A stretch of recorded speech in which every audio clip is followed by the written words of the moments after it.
This is the ongoing debate in our country, and it's a healthy debate. It's a good debate, but it's a debate that pushes back on your orthodoxy. It's a debate that says the classroom ought to be a place that is preserved to be open for diverse ideas. You may not agree with Che or what he represents symbolically, not specifically, and that's good. That's all right. And you know what? In those classrooms, those people who don't agree or have diverse opinions have that right to say it. And the teachers say it also. But also, they get to hear the divergency of ideas. And that's the beauty of the First Amendment. You know why I love this country, sir? Because of that Constitution. Because of that Bill of Rights. Because I think it was intended to cover all of us. It was intended to cover you from your philosophical perspective, but also includes mine. And that's what that Constitution protects. And that's what I embrace.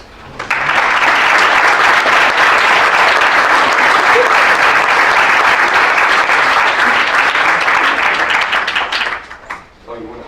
I know you have a prior engagement. Oh, is it time already? I'll stay with us.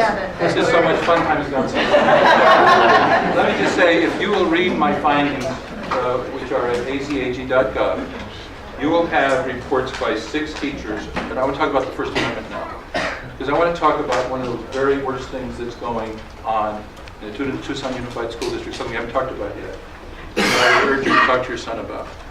And that's the intimidation that's going on against everybody who objects to this program.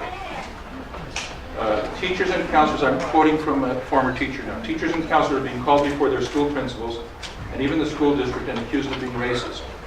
And with a cadre of self-acknowledged progressive political activists in the Ethnic Studies Department on the hunt, the race transgressors are multiplying. I have testimony in my findings from 6 teachers, and it's interesting how common their experiences are. When the intimidation starts, and it comes from the administration, it comes from the principals, it comes from teachers who not only call them racist, but they encourage kids to call them racist. And if any of you have been in this class, you know this is true. And the fact that they say they lose their appetites, they experience overwhelming anxiety because of the really rotten intimidation that's going on in the school district. And you talk to me about the First Amendment.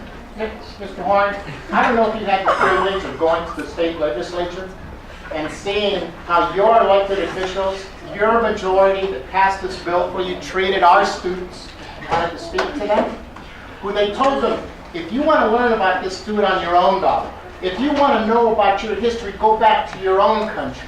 That's the kind of treatment that your elected officials, your legislators, your Mr. Hubenthal, your Mr. Pierce, who's now the Senate President, treated us. So if you want to talk about a lack of civility, if you want to talk about bullying behavior, if you want to talk about what it means to be treated as a second-class citizen, then I invite you to go to the state legislature when they take up any of our bills that are coming down on us, and we just want that opportunity to speak.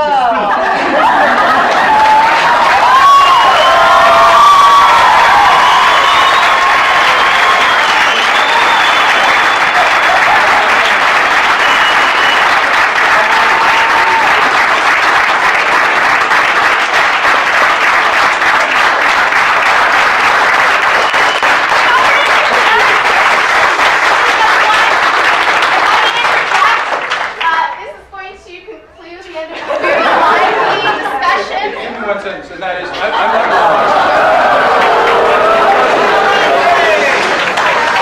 have the honor of having the highest ranked attorney in our state here. Please be respectful of that. I'm an individual, I'm not responsible for Mr. Pierce, but